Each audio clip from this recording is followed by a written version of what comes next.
Question says, or regarding voting, are Muslims allowed to vote? If a Muslim votes, is that a means of supporting the Taghoot, propagating the Taghoot, believing in the Taghoot, following the Taghoot, the false deity, he who rules with other than what Allah has sent down, man-made laws, man-made rules, commands and prohibitions that come from the views of men, for the people, by the people, etc.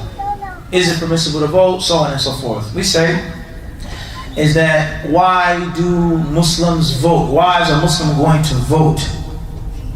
He's going to vote because they're living in a country which things are different and things are not original as they should be and how they used to be. Pay close attention to what I'm about to say. Regardless whether it is a Muslim country or Arabic country or Islamic country, or whether it's in a Western country, in which Muslims are the minority, in which Islam doesn't have the upper hand, in which the Sharia is not the flag that is being slapped in the wind. Everybody understand this? The flag that's high on the pole flaps violently because it's so high. The wind blows it. It's the highest flag in the land. Even though people say that they're Muslim, la ilaha illallah, Muhammad Rasulullah, whatever the case may be. This is one of the reasons, if not the reason why people want to vote. Because things are different, whether in a Muslim country or in a Western country. So obviously, if the Sharia is not dominant, or if the Muslims are the minority, it's going to be a whole new, different set of rules. Whether right or wrong, you can and you can't do it. Specifically in our country, America, in the West, Muslims are not the majority. Muslims do not have legal authority. Muslims do not have political force on a large scale. Everybody understand this? So the reason behind people voting is for some type of change. For better, for worse, for rights, oppression, basic living, eating and drinking, and then this goes on. So this is going to be a new modern day fiqh issue. A fiqh issue that did not exist in the past. Because in the good old days, Muslims lived as one. Aqidah, politics, ibadah, leader, it was all one practice of Islam. The colonial era, Khilafah, this and that. The states of the Muslims were split up, were cut up. They literally carved out Africa, literally carved it up. Give me Uganda, I'll take Niger, you take Nigeria. Give me Sudan, I'll take South Africa. I want the Congo. This is what happened. Let alone the Middle East. Transjordan goes to the French, Syria, Damascus, Palestine. La hawla wa la quwwata illa billah. So this is a new issue. And if it's a new issue, then it has to go back to the ijtihad of the ulama. Those who have the ability to look at the new issues and base them on the old dalil, the original dalil. What Allah says in the Quran, what the Prophet says in the authentic Sunnah, what the Muslims agreed upon.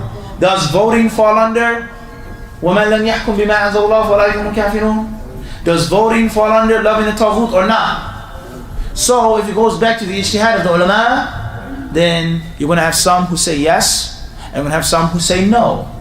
Some will say it isn't that clear. Some say it's very clear. Some may say it's a necessity. They live in America. They're the minorities. What are they supposed to do? Increase in number, grow, have no say-so in what happens, and policy, and the laws around them, and the list goes on. So this is going to be called Mas'ala Fiqhiyya Nazila. It's a new fiqh issue, in which those ulama who deal with these issues are going to determine what's right and what's wrong based off of their ijtihad. So those Muslims who have the ability to look and to decipher themselves, that's what they should do. I feel voting haram, I feel voting halal. Those Muslims who are not qualified for this, then they have to ask those ulama whom they trust and whom they respect. And the fatwa that they give them, that is what they're to do. And there's some ulama who may say, some of the ulama of today, they may say, voting is permissible, especially in America. Whereas you are the minority, it is not an Islamic state, it is not a state ruled by Islam. You have to do something for your social situation. And other ulama, they may say the exact opposite. No, la yajuz.